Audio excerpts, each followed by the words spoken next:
Imagine you are offered two options. In the first option, someone hands you a crisp new dollar bill, no strings attached. In the second option, they offer you a lottery ticket that might pay out $1, but also might pay out absolutely nothing. Which would you prefer? Most people, without hesitation, would choose the dollar in hand. This simple choice highlights a fundamental principle in finance and in how we all think about money. A safe dollar is almost always considered more valuable than a risky dollar. The reason boils down to something called risk aversion. Essentially, most people prefer certainty over uncertainty, especially when it comes to their financial well-being. Think about it like this. If you have a guaranteed dollar, you know exactly what you have. You can use it to buy a small treat, put it towards something you are saving for, or simply know it is there, secure. It's a known quantity, and that knowledge provides a sense of comfort and stability. Now, consider the risky dollar, represented by that lottery ticket. While it could become a dollar, there is also a real chance it will be worth nothing at all. This uncertainty introduces stress and potential disappointment. The possibility of getting nothing weighs on your mind, even if the potential reward is the same as the safe option in face value.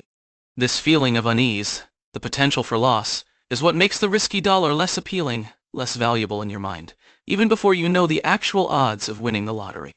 In the world of finance, this concept applies on a much larger scale. Think about investing. You could invest in a government bond, which is generally considered very safe. Governments are highly unlikely to default on their debts, so the return on your investment, while perhaps modest, is quite predictable and reliable. This is like the safe dollar. On the other hand, you could invest in the stock of a brand new tech startup. This is like the risky lottery ticket. The startup might become the next big thing and your investment could multiply many times over.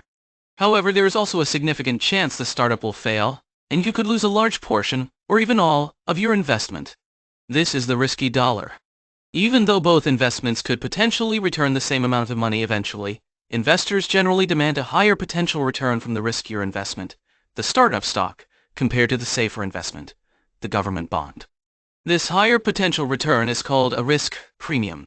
It is essentially the extra compensation investors require to take on the additional uncertainty and possibility of loss associated with the riskier option. Why do they demand this premium?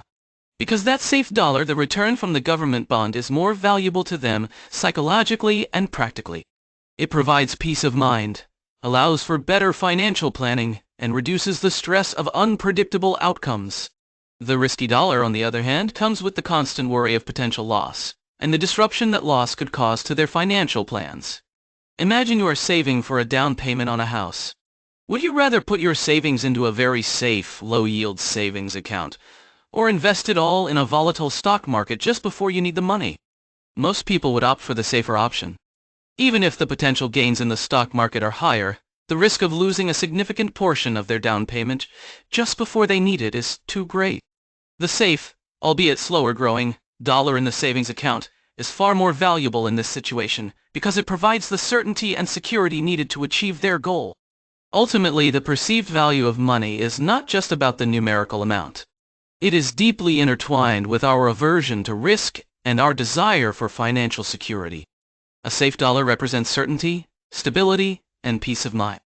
A risky dollar, while potentially offering greater rewards, also carries the burden of uncertainty and the potential for loss, making it inherently less valuable in the eyes of most people. This fundamental principle shapes our financial decisions, from the smallest everyday choices to the largest investment strategies.